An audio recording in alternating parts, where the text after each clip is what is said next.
So again, we gather here in what? In pursuit of truth, justice, and accountability. Kung meron man dito nagsasabi na we're gathered here because of politics, gusto namin humarap siya rito para sabihin sa amin directly.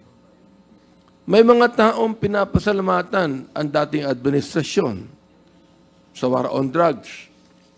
Kine-question kami kung mas maganda ba na ang Pilipinas ay mahulog sa droga kaysa labanan ng droga. Sinabi namin, inulit-ulit namin dito, sinuportahan namin ang dating administrasyon sa war on drugs.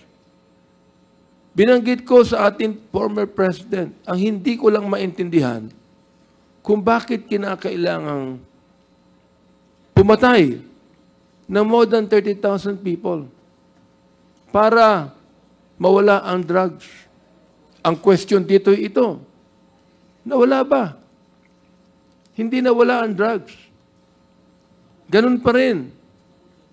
Ang inaakala po namin dito, ay baka naman tinanggal natin ang kompetisyon para ang maiwan na lamang sa drug trade ay yung mga nasa kapangyarihan. Yun ang nais kong sabihin. Oho, ayaw po natin mahulog ang bansa sa droga. Ayaw po natin yan. Pero ayaw din natin na ang buong Pilipinas maging killing fields, na pumatay tayo, na hindi sinusunod ang ating saligang batas. Ang ating Senador Boto de la Rosa, nung tinanong siya, ayaw naman yung humarap sa amin.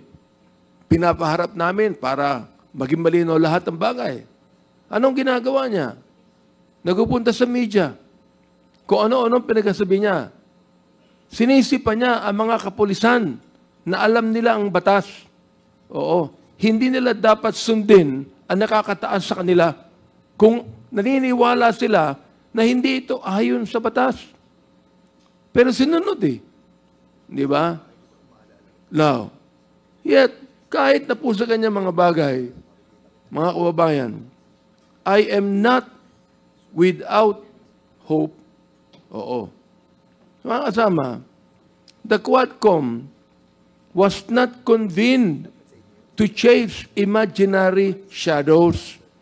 We are here because lives have been lost, because families have been torn apart, because organized crime operating under the guise of legal businesses has found protection in our own institutions, because a few law enforcers, hindi namin nila lahat, a few law enforcers have chosen to become instruments of terror instead of being ministers of justice.